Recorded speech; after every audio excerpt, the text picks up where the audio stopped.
격앙돼서 죄송한데 명예훼손 고발하든 말든 모르겠고 난 맞고 사면 된다. 저희가 그 자리에 법률 대리인을 배석했어도 좀 창피했을 것 같습니다. 민희진 대표가 경영권 찬탈에 대한 논란을 피할 수 없게 만드는 것 같다는 생각이 듭니다. 여러분은 어떤 생각이실까요? 인터넷 보니까 뉴진스라는 걸그룹이 1인당 52억씩을 정산받았다고 하는데 와 진짜 멋지다. 민희진 대표 기자회견 봤어요? 진짜 대박이던데.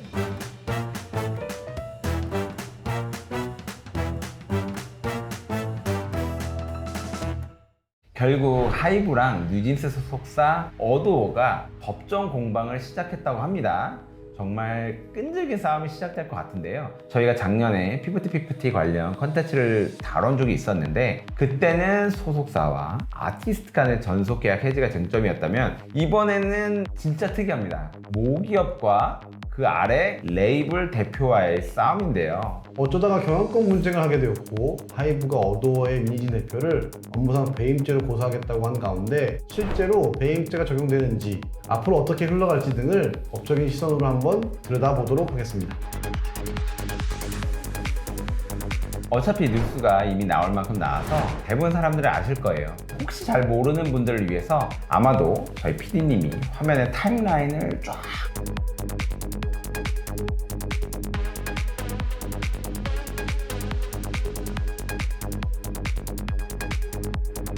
처음에 이 논란이 있었을 때는 민희진 대표에 대한 여론이 너무 안 좋았어요. 그러니까 이제 민희진 대표가 너무 답답한 마음에 기자회견을 자초했고 2시간을 훌쩍 넘겼던 기자회견 이후 여론은 좀 변하기 시작합니다. 민희진 대표 쪽으로 넘어간 것 같습니다. 제 생각에는. 저희도 민희진 대표의 파급력이 진짜 대단하고 느꼈던 게 기자회견 내용이 아예 밈이 돼서 새로운 컨텐츠가 양산되고 입고 나온 옷들은 전부 매진이 되었어요. 여러분은 민희진 대표에 대해서 어떻게 생각하실지 모르겠지만 일반 직장인도 아니고 월급이 얼마인지는 모르겠는데 인센티브를 20억씩 받는 사람이면 대기업 대표보다도 더 대단한 사람인데 이미지 메이킹이 정말 잘 된 것 같아요. 현재 불거진 논란에 대해서 사실이든 아니든 저는 개인적으로 민희진이라는 사람은 잘 몰랐지만 새로운 사실을 알게 돼서 상당히 흥미롭게 사건을 접한 것 같습니다. 저가 당시에 라이브로 유튜브 라이브로 YTN에서 이거를 해줬거든요. 근데 저는 이 사건을 잘 모르다가 이 기자회견이라고 해서 책상을 깔아놓고 앉아서 눈물을 흘리는 컨셉으로 할 줄 알았어, 솔직히 말하면. 근데 스티브 잡스가 아니야. 스티브 잡스처럼 갑자기 나오더니 막 카메라를 들이대니까 저는 왜 이러세요? 무서워요 하면서 말을 너무 잘해. 그리고 카톡 띄워주세요 이러면서 카톡을 띄우고 막 이 아저씨들이 막 하면서 이제 나는 열심히 일한 거는 카드 내역은 법인카드 배민밖에 안 시켰다. 너무 억울하다 하면서 갑자기 근로자로서 노예로 살았다라는 것을 드러내면서 대본을 짰어도 이렇게 대본이 짤 수가 없어요. 이 변호사들이 이걸 통과시켰을 리가 없습니다. 솔직히 말씀드리면 이 대본을 완전 그냥 다 애드립으로 100% 한 것 같았는데 우리가 했거나 다른 일반인들이 했었으면 되게 욕먹었을 기자회견인데 우리 남 변호사님이 너무나 재밌었는지 일하고 있는 제게 와가지고 봤냐? 빨리 봐라. 빨리 보라고 하면서 물어보고 저는 또 충격적이었던 게 어쨌든 그렇게 부자인 거 알고 있었는데 이 모자랑 티셔츠가 생각보다 엄청 싼 겁니다. 이거 화장도 하나도 안 하고 와, 거기서 나오는 포스가 있더라고요. 회사의 대표이사로 기자회견 현장에 나와서 욕하고 막말하고 이건 사실 뭐 좋은 태도는 아니죠. 물론 기분이 상당히 안 좋을 테니까 그건 이해가 됩니다만 그 옆에 있는 변호사들이 상당히 난처해 보이는 게 보이더라고요. 저희가 그 자리에 법률 대리인을 배석했어도 좀 창피했을 것 같습니다. 그리고 검토하죠. 이 욕설이 과연 모욕죄가 되나? 명예훼손이 되나? 큰일 났다. 이거 고소당하면 또 이제 큰일 났네.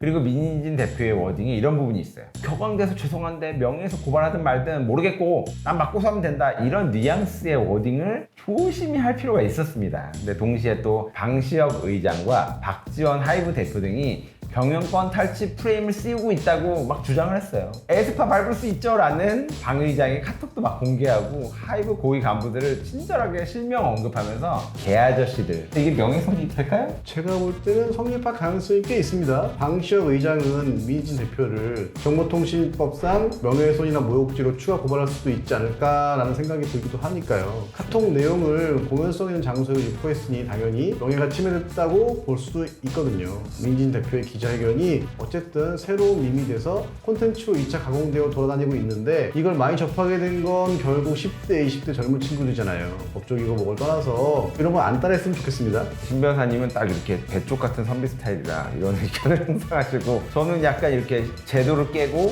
모욕과 명예훼손의 애매한 선을 달리는 이런 기자회견이 굉장히 충격적이고 재밌긴 했습니다.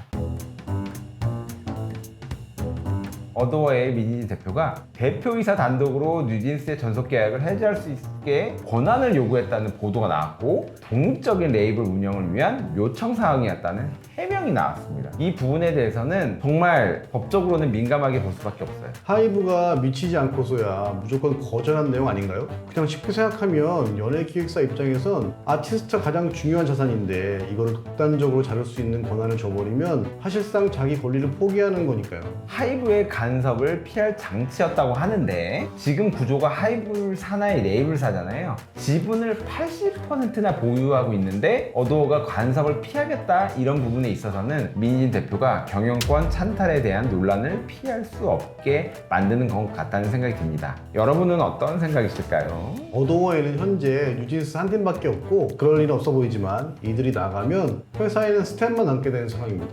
이 논란이 터지기 전에도 이미 주주간 계약을 재협상 중이었다고 하던데, 이 뉴스가 나오기 전까지 저희도 그냥 말도 안 되는 이야기겠구나 했거든요. 또 보니까 지난 연말에는 민희진 대표와 하이브가 풋백 옵션 배수 30배와 추가된 지분 5%에 대한 풋백 옵션 적용 등으로 협상을 시도했었대요.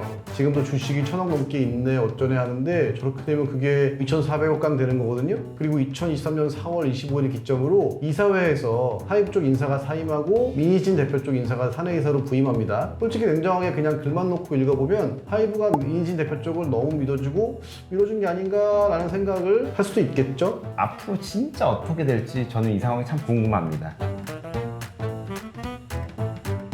신 변호사님 보기에는 하이브, 민진 어떻게 흘러갈 것 같나요? 일단 주주총회가 열리겠죠. 이미 하이브는 서울 서부지방법원에서 임시주총 허가 신청을 냈고 지난 30일 신문기일이 열렸다고 합니다. 보통 신문기일로부터 통상 3주가 지나면 허가 여부가 결정되는데, 아마 6월 중에 임시주총이 열리게 되면은 민희진 대표와 이사진들은 갈릴 것 같다는 생각이 들어요.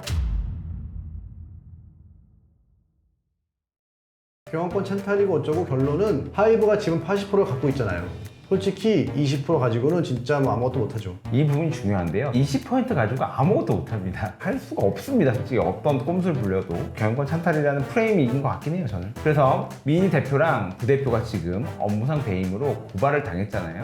이 부분에 대해서는 기자회견에 배석했던 변호사분께서 정답을 말씀해 주셨는데요. 배임이라고 하면 이게 회사의 가치를 훼손하는 어떤 행위를 실제 했을 때, 그때 이제 성립을 하는 건데, 제가 보기에는 그 가치를 훼손하는 그 어떤 행위도 그 대표님이 실제 기도를 했거나 의도를 했거나 누군가에게 실행을 참수하게 했거나 행위들이 카톡되고 전혀 발견되지 않습니다, 솔직히. 하이브에서는 이 상황이 업무상 배임이라고 볼 수 있을지 모르겠지만 예비에 그쳤다고 하더라도 예비죄가 없기 때문에 처벌을 받지는 않을 것 같습니다. 민희진 대표 쪽은 아니라고 주장을 하니까 이 부분을 수사기관에서는 어떻게 수사하고 어떻게 생각할지 판단할지 많이 궁금하네요. 확실한 부분 하나는 명예훼손은 성립할 수 있지 않을까, 또는 지금은 밝혀지지 않았지만 실제로 투자자가 있었고 계약서가 작성된 게 있었다, 이렇다면 배임죄 당연히 생각해 볼 수 있겠네요. 근데 형사처벌은 현재 상태에서 애매하고, 기자회견에서 주주간 계약 내용이 자꾸 나왔는데, 만약 민희진 대표가 이를 위반했다면 계약서에 명시된 위약벌 등에 의거해 손해배상 청구 정도는 할 수 있을 거로 보입니다.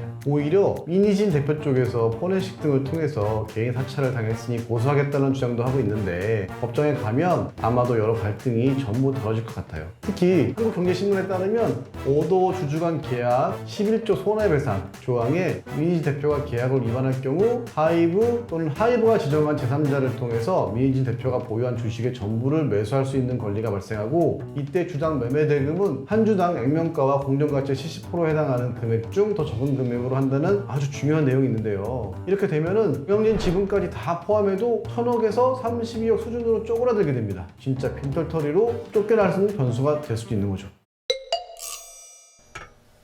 지금 하이브에 대한 이슈는 민희진 대표뿐만 아니라 특정 사입이 정교화와 연관되었다는 루머도 돌고 있습니다. 물론 사실이 아닐 것 같긴 한데 그런 사소한 논란까지 수많은 대중이 관심을 가진 만큼 하이브는 K-팝 시장에서 정말 큰 영향력을 끼치는 회사고 상하이 군대가에 가 있는 BTS는 물론 유민진 대표가 프로듀싱하는 뉴진스도 있는 만큼 아티스트들의 활동의 지장이 없게끔 상황이 잘 해결되면 좋겠습니다. 저희는 다른 사회적 이슈와 함께 여러분이 조금이라도 그것과 더욱 친해질 수 있는 콘텐츠를 준비해서 다음 영상으로 다시 돌아오도록 하겠습니다. 지금까지 오벤져의 남성균 변호사 신혁권 변호사였고요. 영상 잘 보셨다면 구독과 좋아요 부탁드립니다. 감사합니다. 감사합니다.